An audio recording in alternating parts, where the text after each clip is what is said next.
the key players here could decide where this goes. My next guest is among them. An anomaly on Capitol Hill. He's very, very smart, a doctor by training, and now serving the good people of Ohio. Brett Wenstrup is the Republican member of the House Ways and Means Committee, a former combat surgeon, much more.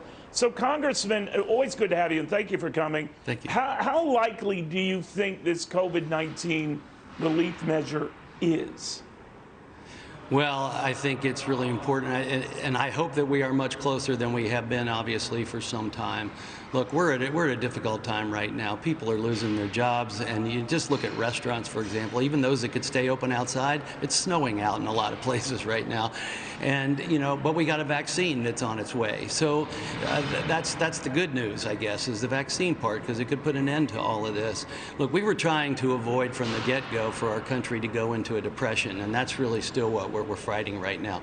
We've put out over 40 times to reopen the PPP program, which has been very successful, helpful, and there's money left in there, and that was denied in the House of Representatives by Speaker Pelosi. What I've been hearing is that as things are laid out on the table, whatever the dollar amount was, Speaker Pelosi always wants more. That's a problem. But at the same time, the Democrats have come a long way from where they were this summer on some of these issues. What I'm hearing so far, Neil, is that there's discussion of a stimulus of about $600 a person to extend some unemployment boost. You have a boost for unemployment of about $300, and so there's a lot of things moving in a direction, but we may still be hung up on the liability, and also hung up on relief for states. Now, my feeling is let's just take that off the table for another day, because we got to get something out there for the American people to know what's coming their way. You mentioned when you take that off the table, so the liability thing, Republicans would have to just, grit their teeth and say it's not going to happen with this. But Democrats would have to go along with no quick aid for the states as well. How likely do you think that is to get a measure where the provisions near and dear to each party are stripped out? Well, I think those are very important measures, and so if we take them out of this agreement, it doesn't mean that they're off the table, that we can continue to work on those. But right now, I think we have an emergency situation in our country, and also we've got to let the American people know what they can and can't do moving forward. And as winter sets in, it doesn't make it any better or any easier. I really think that we need to be listening to the American people and the struggles that they're going through, and why it's important that we get the meat and potatoes of this done and let some of those other things be argued another day. I think they're important to argue, don't get me wrong, but at the same time, the American people are really struggling.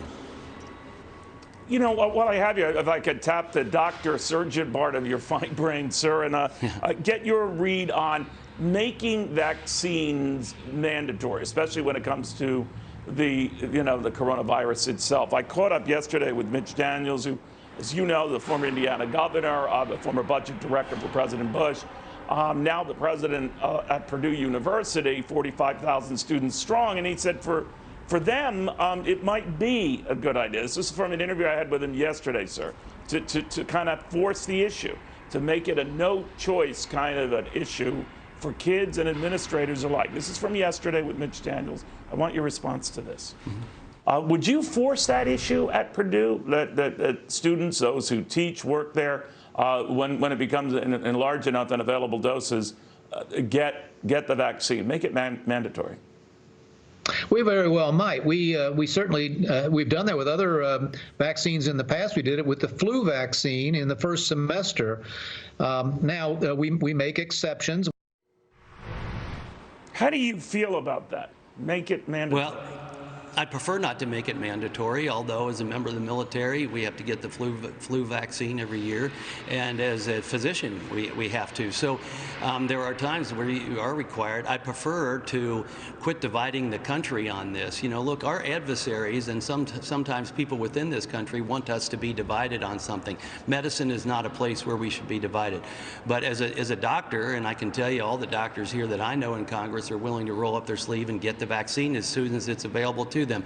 And I think that we have to do the messaging to the American people to continue to explain how this process was safe and it was sound, and we went through all the proper steps. And at the same time, this is technology that is proving to be safe and effective, and America should take it if they want to put an end to this pandemic. And you know, it's going to be really, really important that we do that, because I want the American people to be trusting of this, as they should be, because I trust it and I trust the science that's gone behind it.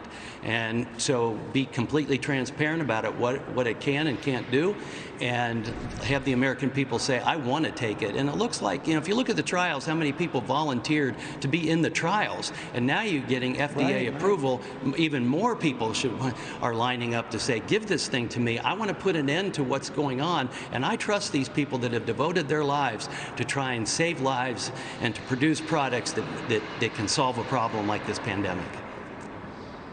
All right, Congressman, Doctor, thank you very, very much. Good catching up with you on this, and an interesting read on maybe we don't need to force this issue of vaccines. People will happily take it just to be safe and keep the loved ones around them safe as well.